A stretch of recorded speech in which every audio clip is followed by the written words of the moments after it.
Le voy a pedir entonces a Freddy Camacho si puede hacer un comentario. Buenas noches, Roberto. Yo soy un militante político de toda mi vida. Comencé en 1964, cuando Barrientos golpeó a don Víctor Paz Estenssoro, y nunca he dejado de ser militante político. Entonces, todo lo que has descrito ¿no? es adecuado y corresponde a una realidad que vivimos. En tu texto has terminado con una aseveración importante. Dices, la representación política es el espejo de la sociedad. No lo has dicho ahora, pero sí está en tu texto, ¿no? Y yo creo que esa es la sentencia más importante de tu trabajo, porque efectivamente así es, ¿no? Por tanto, la acción política exitosa es aquella que se adecua a esa cultura política, a la cultura política de la sociedad. Yo recuerdo siempre un graffiti que hicimos aquí en Cochabamba para promocionar la candidatura de Alfonso Fez-Rufino, ¿no? Y dijimos, pues, pusimos Alfonso Fez-Rufino, político honesto. ¿Quién puede dudar? Nadie, porque es un político honesto el Alfonso Fez-Rufino. Entonces, estaba lindo nuestro grafiti cuando por debajo le han puesto los adversarios inadaptado social. O sea, el político honesto es un inadaptado social, no corresponde a la cultura política dominante en la sociedad, ¿no? Entonces, si quieres tener éxito en la toma del poder, éxito en el avance político, tienes que adecuarte a esa cultura política. Esa para mí ha sido una lección brutal, ¿no? Porque he comenzado a recordar, ¿no? La acción política de partidos bastante respetables, ¿no? En mis tiempos de político hacía también sindicalismo, y mis adversarios del Partido Comunista en sus charlas, ¿no? Decían, uno es el discurso y otro es la práctica. En el discurso siempre van a hablar de la unidad, pero en la práctica eso depende de las circunstancias, ¿no? O sea, se imaginan, ¿no? El discurso siempre es la unidad, pero la práctica depende de las circunstancias, ¿no? O últimamente todos los caudillos dicen, no, yo no quiero ser presidente. El Evo, todos los caudillos, nadie quiere ser presidente, pero es el pueblo que me obliga y yo me debo al pueblo, ¿no? O sea, esa es la práctica, ¿no? El discurso es uno, la práctica es otro, ¿no?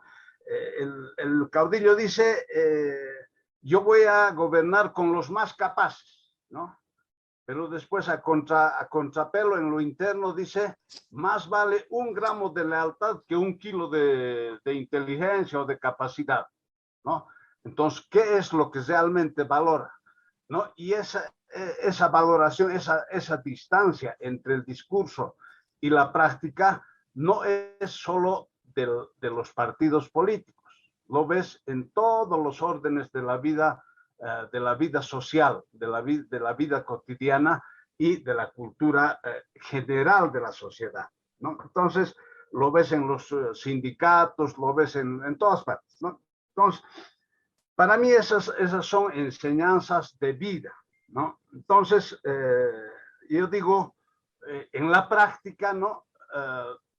El político es siempre ese tipo que dice una cosa y hace otra, y sería injusto pensar eso, ¿no? Entonces, yo vuelvo a mi experiencia, ¿no? Y mi experiencia me hace decir, bueno, los partidos cuando nacen o al nacer no nacen para hacer maldad, ¿no?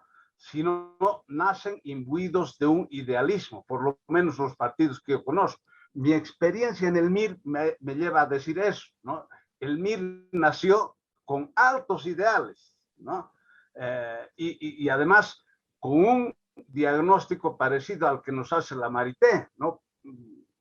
El día de su fundación, por ejemplo, al momento de nacer, constituye su primera dirección nacional clandestina de manera colegiada, ¿no? Y expresamente lo dicen los compañeros para rechazar ese defecto del caudillismo, ¿no? No vamos a poner jefe, ni presidente, ni primer secretario, va a ser un organismo colegiado. Así nace, ¿no? Es decir, el mal del caudillismo ya estaba diagnosticado, ¿no?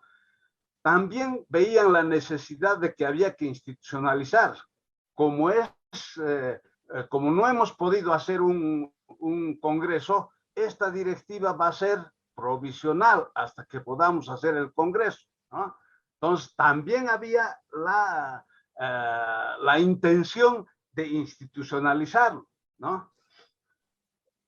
La otra decisión, la dirección máxima del partido va a radicar siempre aquí en el país, ¿no? Para evitar ese éxodo de dirigentes políticos que hubo cuando la dictadura se hizo cargo, ¿no? Y que desde el exterior dirigían a sus partidos a control remoto.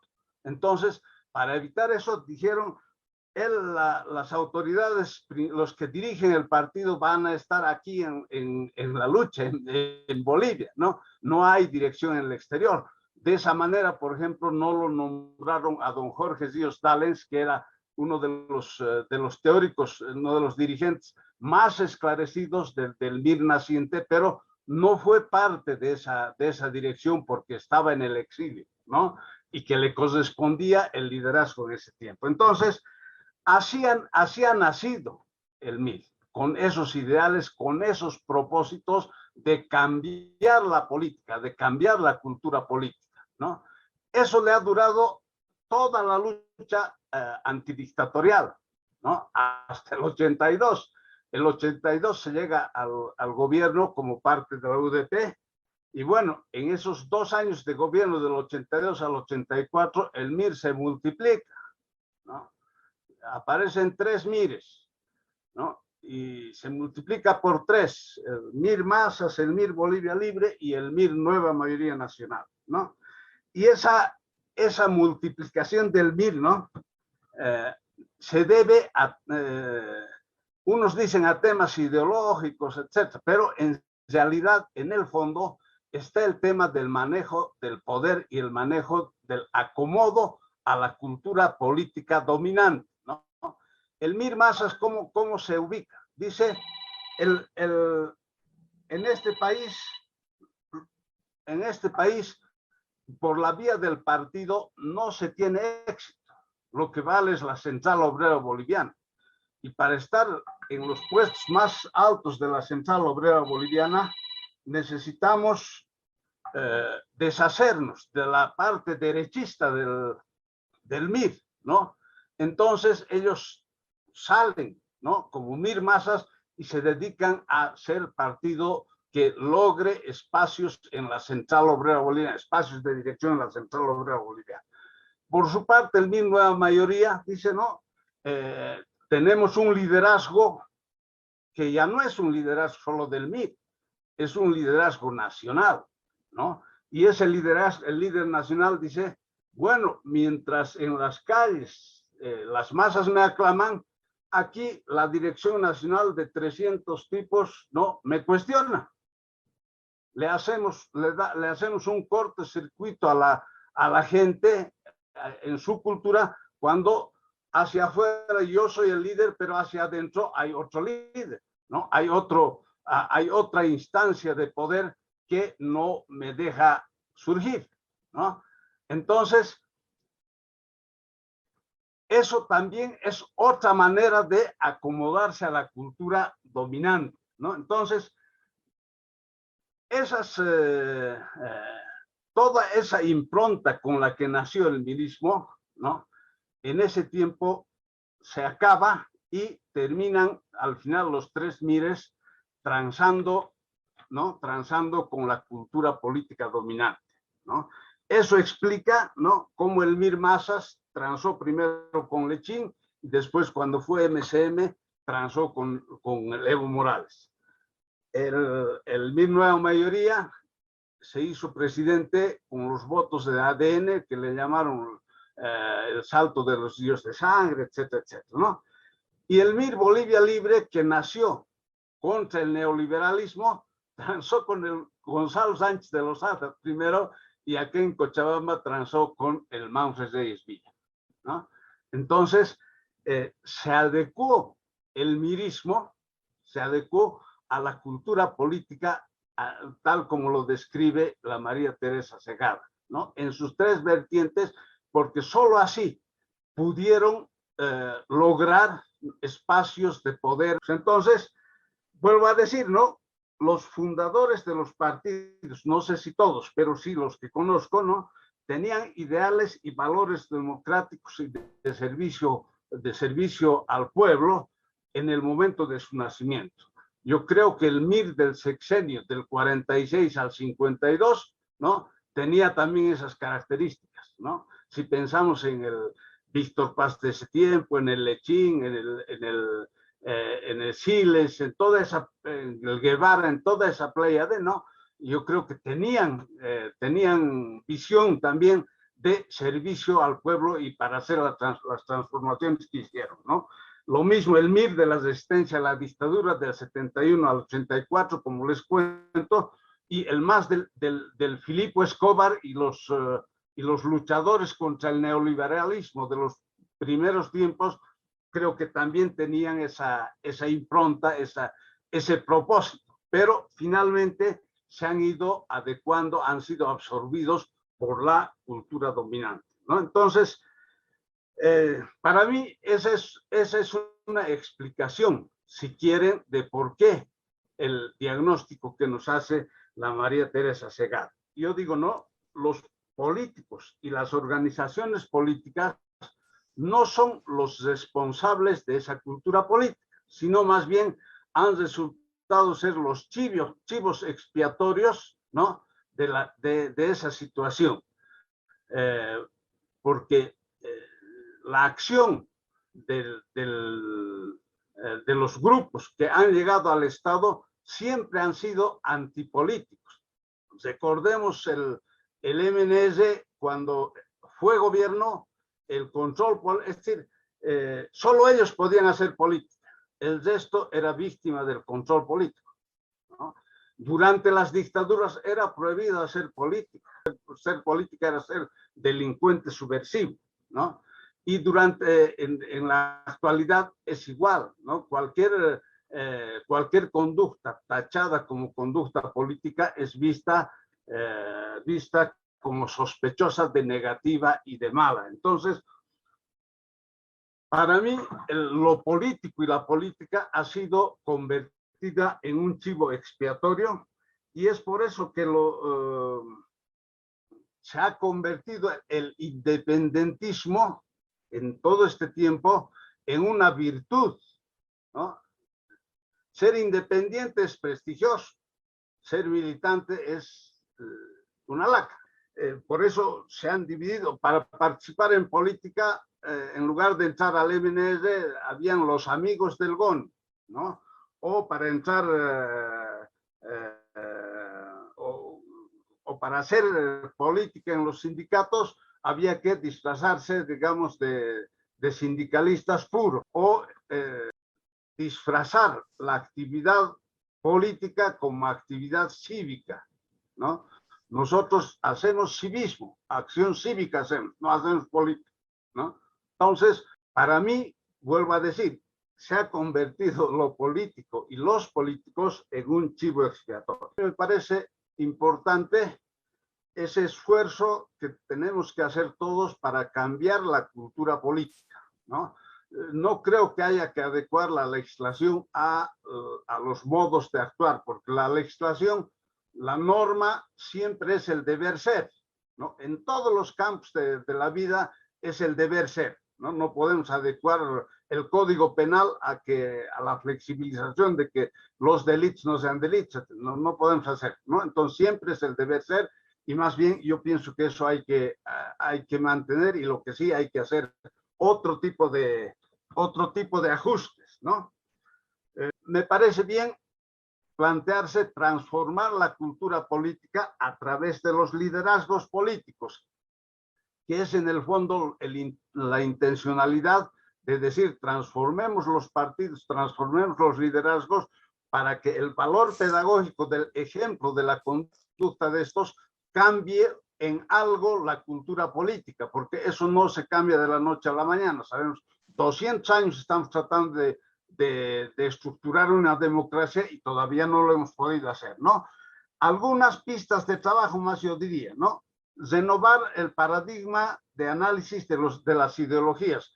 Eso de dividir en izquierda y derecha creo que es insuficiente, ¿no? Los clivajes que nos ha dicho la María Teresa Segada da para mucho más. La división entre autocracia y democracia creo que también hay que complementar o centralismo y descentralismo, autonomía, etcétera, etcétera, ¿no? En cuanto a las reformas institucionales, yo creo que hay que volver nomás a la no reelección. La no reelección es bien importante para permitir la promoción del liderazgo y para permitir que las oligarquías políticas que dice la María Teresa Segada por lo menos tengan un freno institucional y no sean impunemente monarquistas, ¿no? Debemos tratar de lograr un pluralismo en el Tribunal Electoral. No vamos a poder que sea independiente, por lo menos un pluralismo como fue en la década del 90, ¿no? Que para mí es el tiempo que mayor avance tuvo la institucionalidad democrática en Bolivia. Eso que dicen la democracia pactada y satanizan. Yo creo que es el mejor tiempo en el que se ha avanzado en construcción de institucionalidad y construcción de ciudadanía y darles realmente a los partidos políticos alguna posibilidad de cumplir el rol para el que existen en la sociedad, ¿no? Flexibilizar los requisitos para la fundación de nuevos partidos me parece importante. Actualmente es imposible fundar un nuevo partido por los condicionamientos que te pone el Tribunal Electoral y la legislación, ¿no? Es necesario en la vida cotidiana de la sociedad disminuir el culto a la violencia, ¿no? En lugar de hacer plan de lucha, hay que hacer plan de trabajo, ¿no? Para mí es una diferencia fundamental, porque uno entra, cuando se postula, vamos a pelear, vamos a luchar. Ese lenguaje creo que es algo que tenemos que comenzar a cambiar, ese culto a la violencia y culto al valor, etcétera, etcétera, ¿no? Y finalmente, valorizar la política y a los políticos, disminuyendo la influencia del corporativismo sindical al que hemos vuelto. El modelo corporativista sindical fue el modelo de hegemonía de la revolución del 52 y del MNR, el cogobierno MNR-COP, ¿no? Y que Zabaleta lo puso como el poder dual, etcétera, ¿no? Actualmente hemos vuelto a algo parecido, ¿no? Entonces, ese es mi comentario, ¿no? Y un chiquitito más, Robert, si me permites, ¿no? El tema no tanto. Sí, el tema de la justicia restaurativa, ¿no? A mí me parece bien importante y que necesitamos la reparación del daño más que la venganza política. En estos días, aquí en Cochabamba, el José María Leis creo que quería promover que devolvería, o el Cholango, no sé, uno de ellos, que devolverían lo que se ha arruinado en el puente que se ha caído. A mí me parece importante eso, ¿no? Cochabamba no gana nada metiéndolos a la cárcel, pero sí gana, bueno, recuperando todo ¿no?